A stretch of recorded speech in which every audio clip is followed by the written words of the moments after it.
Hello students, welcome to physics forum. দেখো, class 12-এ শুরুতে তোমাদের ছোট্ট একটা টপিক আছে যার নাম হচ্ছে কি ইলেকট্রিক চার্জ বা তড়িৎ আধান। এই টপিকটা মানে চার্জ সম্পর্কে বা আধান সম্পর্কে না জানলে ইলেকট্রিক ফিল্ড, ইলেকট্রিক পোটেনশিয়াল পরের যে চ্যাপ্টারগুলো আছে এগুলো কিন্তু বুঝতে অসুবিধা হবে। ঠিক আছে, তো হোয়াট ইজ ইলেকট্রিক চার্জ? দেখো, যেমন মাস বা ভর কোনো একটা পার্টিকেল বা কোনো একটা বস্তুর বেসিক প্রপার্টি। মাস নেই মানে সেই বস্তু বা পার্টিকেলটার কোনো এক্সিস্টেন্স নেই। ঠিক একই রকম ভাবে কোনো একটা পার্টিকেলের বা এলিমেন্টারি পার্টিকেল যদি বলি, যেমন ধরো ইলেকট্রন, প্রোটন, এদের একটা বেসিক প্রপার্টি হচ্ছে কি চার্জ। যেমন ইলেকট্রনের হচ্ছে কি নেগেটিভ, প্রোটনের হচ্ছে কি পজিটিভ। তাহলে চার্জ বলতে আমরা কি জানলাম না, কোনো একটা এলিমেন্টারি পার্টিকেলের বেসিক প্রপার্টি। তো শুরু আমরা করেছি কিভাবে না, বেসিক প্রপার্টি বা ফান্ডামেন্টাল বা মৌলিক প্রপার্টি কার না, একটা এলিমেন্টারি পার্টিকেলের। কে না, চার্জ। ইলেকট্রন হচ্ছে কি নেগেটিভ, প্রোটন হচ্ছে কি পজিটিভ। এবার এই যে ধরো চার্জ বললাম, এই চার্জকে মাপার জন্য কার কত চার্জ একটা ইউনিট থাকবে। সেই ইউনিট কি না, যদি এসআইতে বলি দেন হচ্ছে কি কুলম্ব। এসআইতে বললে কুলম্ব, আর যদি সিজিএসে বলি দেন সেটা হয়ে যাবে স্ট্যাট কুলম্ব বা ইএসইউ। এখানে জায়গা নিয়ে আচ্ছা লিখে দিচ্ছি এখানে স্ট্যাট কুলম্ব বা ইএসইউ। ওকে, এবার এই কুলম্ব আর ইএসইউর মধ্যে একটা সম্পর্ক আছে, তোমরা সবাই জানো। 1 coulomb equals to 3 × 10⁹ stat coulomb বা ইএসইউ। আচ্ছা, এই চার্জের একটা ডাইমেনশন বা মাত্রা থাকবে, সেটা কত হবে না? দেখো, আমরা জানি যে current I equals to Q by T. তাহলে এখান থেকে বলতে পারি যে কিউ ইকুয়ালস টু আইটি, তার মানে চার্জের যে মাত্রা হবে সেটা হয়ে যাবে আই ক্যাপিটাল টি। ওকে, তো চার্জ সম্পর্কে একটু জানলাম। এবার কোনো একটা বিস্তৃত বস্তু বা কোনো একটা বড় লার্জ একটা অবজেক্ট যদি নেই, তো সেখানে কি করে চার্জ আসছে তার জানার জন্য আমাদেরকে একটা প্রিন্সিপাল বা থিওরি দেখতে হবে, সেটা হচ্ছে গিয়ে ইলেকট্রনিক থিওরি অফ চার্জিং। দেখো, আমাদের সারাউন্ডিংসে যে সমস্ত বস্তুগুলো ছড়িয়ে ছিটিয়ে আছে তারা সবাই হচ্ছে কি নিস্তড়িত। কারণ কাউকে আমরা টাচ করলে কি শক পাই? শক নিশ্চয়ই পাই না। তো এই যে বস্তুগুলো সব নিস্তড়িত, তো কেন নিস্তড়িত সেটা দেখার জন্য আমাদের দেখতে হবে কি একটা অ্যাটম কেমন ভাবে নিস্তড়িত হচ্ছে। স্বাভাবিক অবস্থায় আমরা কেমিস্ট্রিতে দেখেছি যে কোনো একটা অ্যাটম কি হয় না, নিস্তড়িত হয়। তার কারণ কি না, একটা অ্যাটমের মধ্যে বা একটা পরমাণুর মধ্যে কি হয় না, যতগুলো প্রোটন থাকে বাইরে ঠিক ততগুলোই হচ্ছে কি ইলেকট্রন থাকে। তো যটা নেগেটিভ তটা পজিটিভ, তো ultimately net charge zero, total charge zero. সেই জন্য স্বাভাবিক অবস্থায়, সাধারণ অবস্থায় কোনো একটা পরমাণু নিস্তড়িত হয় বা নিউট্রাল হয়। ওকে, এবার কোন একটা পরমাণুকে কি করে আমরা চার্জড বা তড়িৎগ্রস্ত করতে পারি সেটা আমরা শিখবো এই ইলেকট্রনিক থিওরির সাহায্যে। দেখো, আমি যে ছবিটা এঁকেছি এখানে আপাতত দেখতে পাচ্ছি কোন একটা এই অ্যাটমটার মধ্যে দুটো প্রোটন আছে, তার মানে +2, আর ধরো হচ্ছে গিয়ে দুটো ইলেকট্রন, তার মানে -2। তো -2, তো আলটিমেটলি এদের যে নেট ফোর্স হয়ে যাবে, নেট যে চার্জ হয়ে যাবে সেটা জিরো। এবার ধরো কোনোভাবে কোনো কারণে আমি এখান থেকে একটা ইলেকট্রনকে হচ্ছে গিয়ে বাইরে বার করে দিয়েছি, তাহলে এখন দেখো +2, এটা তো +2ই থাকবে, বাট -2টার দুটো ইলেকট্রন নেই, একটা আছে, তাহলে এখানে -1। তো আলটিমেটলি এখন হয়ে যাচ্ছে এখানে কত না, +1 আমার ক্যালকুলেশন হচ্ছে। তার মানে এখন এই অ্যাটমটার মধ্যে পজিটিভ বেশি আছে, তো এই অ্যাটমটা হয়ে যাবে কি না, পজিটিভলি চার্জড হয়ে যাবে। ঠিক একই রকম ভাবে কোনোভাবে যদি একটা ইলেকট্রনকে, দুটো ছিল তো দুটো থাকার পরে যদি আমি আরো একটা এক্সট্রা ইলেকট্রনকে এর মধ্যে নিয়ে আসি তাহলে 3টে হয়ে গেল। তাহলে +2 তো যেমন ছিল তেমনই থাকবে, এখানে একটা -3, আগে ছিল দুটো, একটা নিয়ে এসেছি তাহলে 3টে। তাই এখন দেখো আলটিমেটলি এটা -1 হয়ে যাচ্ছে। তার মানে এখন এই পরমাণুটা, এই অ্যাটমটা নেগেটিভলি চার্জড হয়ে গেছে। ঠিক আছে, এবার একই রকম ভাবে একটা লার্জ অবজেক্টকেও এইরকম ভাবে ইলেকট্রন কোনো কারণে কোনোভাবে তার মধ্যে আমরা নিয়ে যেতে পারি, বা ইলেকট্রন তার ভিতর থেকে বাইরে যেতে পারে। এইভাবে একটা অবজেক্টকেও, লার্জ অবজেক্টকেও আমরা তড়িৎগ্রস্ত বা চার্জড করতে পারি, ঠিক যেমন হচ্ছে কি আমরা এই অ্যাটমটাকে করলাম। এবার এখানে একটা ছোট্ট একটা ইকুয়েশন আছে যেটা হচ্ছে কিউ ইকুয়ালস টু এন, এটাকে বলে quantisation of charge. Quantisation of charge কি হচ্ছে, এবং আমাদের এই মহাবিশ্বে, আমাদের নেচারে, পরিবেশে সব থেকে যে ছোট চার্জ সেটা হচ্ছে কি ইলেকট্রনের চার্জ, তার চেয়ে ছোট আর কোনো চার্জ হবে না। তো এরপরে কোনো একটা লার্জ অবজেক্টের, কোনো একটা বড় বস্তুর যতটা চার্জ হবে সেটা সবসময়ের জন্য কি হবে না ইলেকট্রনের চার্জের সরল গুণিতক হবে। তো দেখতে পাচ্ছি কিউ ইকুয়ালস টু এন, যদি কোনো একটা বস্তুর টোটাল চার্জ কিউ হয় তার মানে সেটা কি হবে না যটা ইলেকট্রন সেখান থেকে বেরিয়ে গেছে বা যটা ইলেকট্রন তার মধ্যে প্রবেশ করেছে সেই সংখ্যাটা ইনটু একটা ইলেকট্রনের চার্জ। ওকে, তো কিউ ইকুয়ালস টু এন, এটা হচ্ছে কোয়ান্টাইজেশন অফ চার্জ। এবার তোমাদের একটা কোশ্চেন করি, এই যে ধরো কোনো একটা বস্তু চার্জড হচ্ছে, সে নেগেটিভ বা পজিটিভ যে কোনো একটা হবে, এই সময় ওই বস্তুটার যে মাস আছে ওই মাসের কি কোনো চেঞ্জ হবে? তোমরা ভেবে দেখবে একটু। আমি বলছি ওই মাসের হচ্ছে কি চেঞ্জ হবে, তার কারণ দেখো ইলেকট্রনের খুব কম মাস, তা হলেও তো মাস তো সামান্য কিছু হলেও আছে।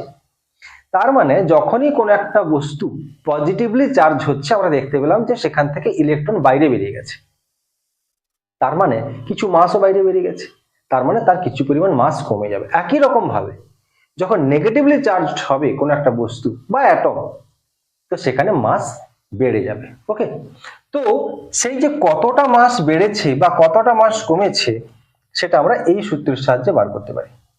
যদি আমরা এটা জেনে যাই যে কটা ইলেকট্রন বেরিয়ে গেছে বা কটা ইলেকট্রন প্রবেশ করেছে, তাহলে সেটা আমরা জানি এন, আর একটা ইলেকট্রনের মাস আমরা জানি, একটা ইলেকট্রনের মাস কত হয় 9.1 ইন্টু 10⁻⁻31 কেজি। তাহলে একটা ইলেকট্রনের মাসকে গুণ করে দিব যটা ইলেকট্রন বেরিয়েছে, তাহলে আমরা দেখতে পাবো যে টোটাল কি পরিমাণ মাস চেঞ্জ হয়েছে, কমেছে বা বেড়েছে ওই বস্তুটার। ওকে, তো এইভাবে আমরা হচ্ছে কি কোয়ান্টাইজেশন অফ চার্জ থেকে কটা ইলেকট্রন বেরিয়েছে বা টোটাল কত চার্জ হয়েছে কোন একটা বস্তুর পেতে পারি। আবার আমরা এও দেখছি যে কতটা মাসের চেঞ্জ হয়েছে। এবার ধর এই যে একটা জিনিস বললাম আমি, যে কোনো না কোনো ভাবে যদি ইলেকট্রন ওই অ্যাটম থেকে বা ওই বস্তু থেকে বাইরে বেরিয়ে যায় বা কিছু ইলেকট্রন প্রবেশ করে, তো এর তো একটা কারণ থাকবে, আপনা আপনি ধর হয়ে যাবে না। এবার দেখো কিছু মেথড আছে, যে মেথডের সাহায্যে কোনো একটা নিউট্রাল বা নিস্তড়িত বস্তুকে আমরা কি করতে পারি না তড়িৎগ্রস্ত করতে পারি। এর হচ্ছে কি আপাতত তিন রকম পদ্ধতি দেখো। একটা হচ্ছে কন্ডাকশন বা পরিবহন। পরিবহনে কি হয়, আমরা আগে থেকে একটা চার্জড বস্তুকে আনবো আর একটা নিউট্রাল বস্তুকে হচ্ছে কি নিয়ে আসবো, দিয়ে টাচ করিয়ে রাখবো। এর ফলে কি হবে, যে বস্তুটা নিয়ে এসেছি আগে থেকে চার্জড অবস্থায়, আমি ধরে নিচ্ছি যে আমি একটা পজিটিভলি চার্জড বস্তুকে নিয়ে এসেছি, তাহলে কি হবে না এখানেও যে নিস্তড়িত বস্তুটাকে নিয়ে এসেছি সেখানেও কিছু পরিমাণ পজিটিভ চার্জ চলে যাবে, তো এও পজিটিভ হয়ে যাবে এও পজিটিভ হয়ে যাবে। এবার কি এই যে আমি ধরো লিখেছি এখানে যে কিউ বাই টু মানে দুটোতেই হাফ হাফ হয়ে গেছে, এটা সবসময়ের জন্য যে হবে তার মানে নেই। এটা তখনই হবে যদি যে দুটো বস্তুকে আমি নিয়ে এসেছি, একটা প্রথমে যখন নিয়ে এসেছিলাম একটা চার্জড একটা নিস্তড়িত, তাদের শেপ, সাইজ, ম্যাটেরিয়াল, ডেনসিটি এই সব কিছুই যদি সেম হয়, তাহলে যে চার্জটা ছিল সেটা দুজনের মধ্যে হাফ হাফ হয়ে যাবে, ঠিক আছে, সমানভাবে ডিস্ট্রিবিউটেড হয়ে যাবে। ওকে, এটা গেল হচ্ছে গিয়ে পরিবহন বা কন্ডাকশন। নেক্সট হচ্ছে গিয়ে ইন্ডাকশন বা আবেশ। ইন্ডাকশন বা আবেশ, এখানে কি হচ্ছে দেখো, এখানেও আমরা প্রথমে একটা কাজ করব যে একটা পজিটিভলি চার্জড বস্তুকে আনবো এবং তার কাছে একটা নিস্তড়িত বস্তুকে আনবো। কিন্তু এখানে কি করব, এখানে যেমন টাচ হয়েছিল এখানে কিন্তু স্পর্শ হয়ে থাকবে না, যতটা সম্ভব কাছাকাছি আনবো বাট টাচ হবে না। ওকে, এবার এখানে কি হচ্ছে, যেই এই যে পজিটিভ সবসময় কি করবে, নেগেটিভকে আকর্ষণ করবে। তো এখানে যত ইলেকট্রন ছিল যে নেগেটিভ ছিল, সেই নেগেটিভ গুলো হচ্ছে কি এই ধারে চলে আসবে, কাছে চলে আসবে, কার না পজিটিভলি চার্জ বস্তুটার কাছে চলে আসবে, বাট পাস করে এখানে আসতে পারবে না, তার কারণ হচ্ছে কি টাচ অবস্থায় নেই। তো যদি নেগেটিভ গুলো একটা সাইডে চলে আসে তাহলে অবশ্যই উল্টো পাশে পজিটিভ হয়ে যাবে। এইটাকে বলে পোলারাইজেশন, ঠিক আছে, বা মেরুকরণ। তো এইভাবে একটা আবেশের সাহায্যে আমরা কি দেখতে পাচ্ছি না, নিস্তড়িত বস্তুর মধ্যে চার্জের বা আধানের মেরুকরণ হচ্ছে। মনে রাখতে হবে কাছে এই যে চার্জ বস্তুটা নিয়ে এসেছি তার কাছের অংশে সবসময় অপোজিট চার্জ উৎপন্ন হবে, আর দূরের অংশে সবসময় সেম চার্জ উৎপন্ন হবে। ওকে, এবার এটা গেল একটা পদ্ধতি আবেশ। আর একটা হচ্ছে কি ফ্রিকশন বা ঘর্ষণ।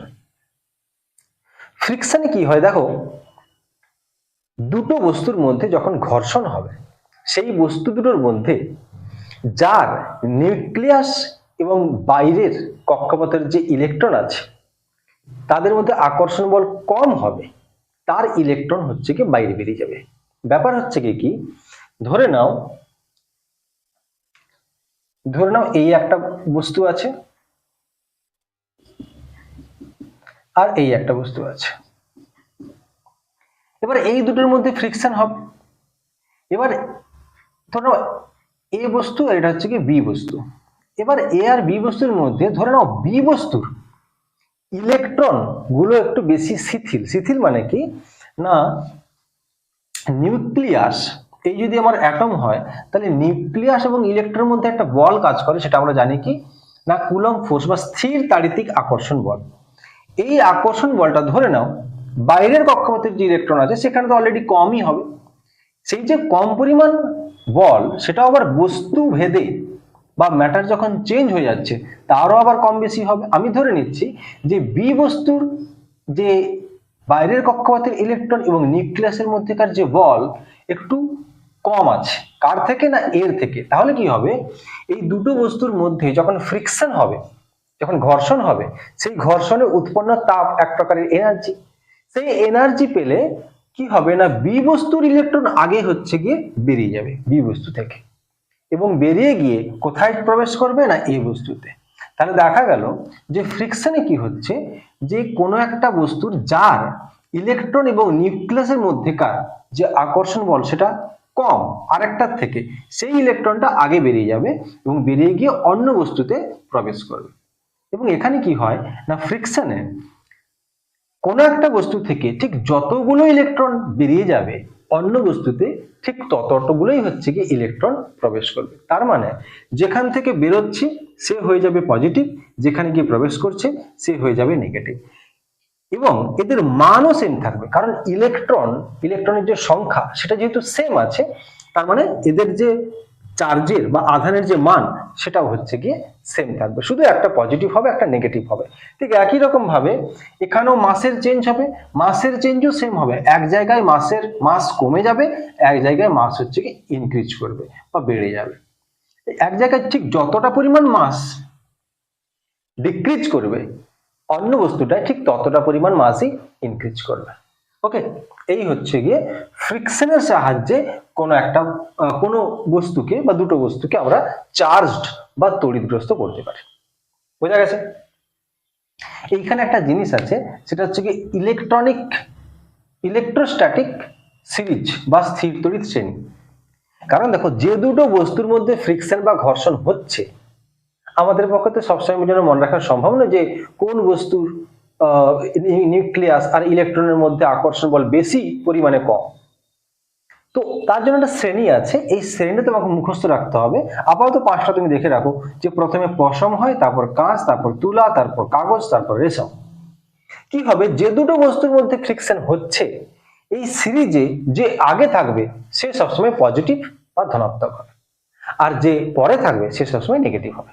এই হচ্ছে কি, তার মানে তোমাকে সিরিজগুলো মুখস্থ রাখতে হবে। ওকে, তো এই তিনটে মেথড আমরা আপাতত জানলাম, যার সাহায্যে আমরা কোন একটা নিস্তড়িত বস্তুকে চার্জড বা তড়িৎগ্রস্ত করতে পারি।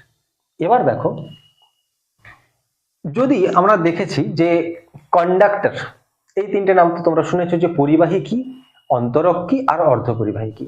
পরিবাহী হচ্ছে গিয়ে যার মধ্যে আমাদের যে মুক্ত ইলেকট্রন। আচ্ছা, মুক্ত ইলেকট্রন কি জিনিস?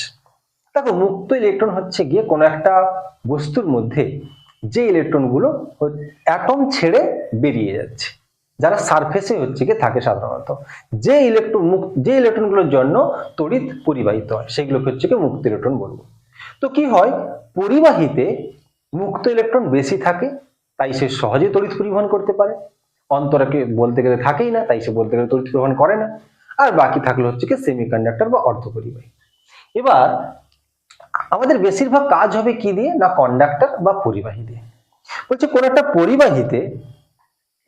পরিবাহীতে যে চার্জ উৎপন্ন হয় সেই চার্জ থাকে কোথায়। যেরকম ধরো আমি ধরে নিচ্ছি, এই যে ধরো একটা নিস্তড়িত বস্তুকে আনলাম, এ ধরে নিচ্ছি কন্ডাক্টর বা পরিবাহী।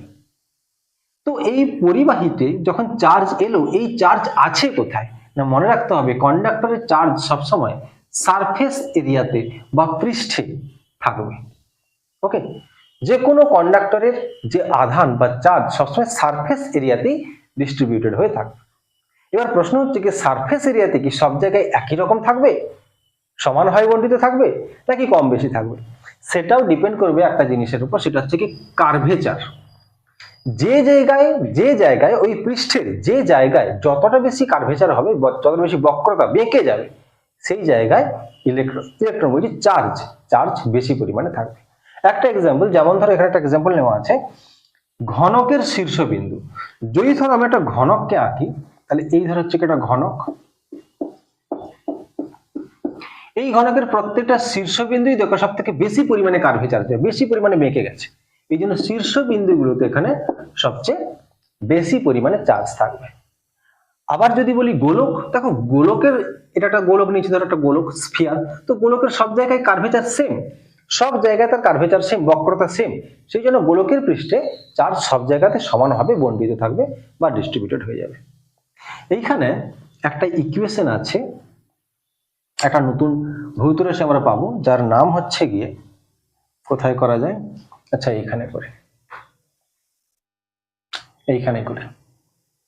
তার নাম হচ্ছে গিয়ে আধানের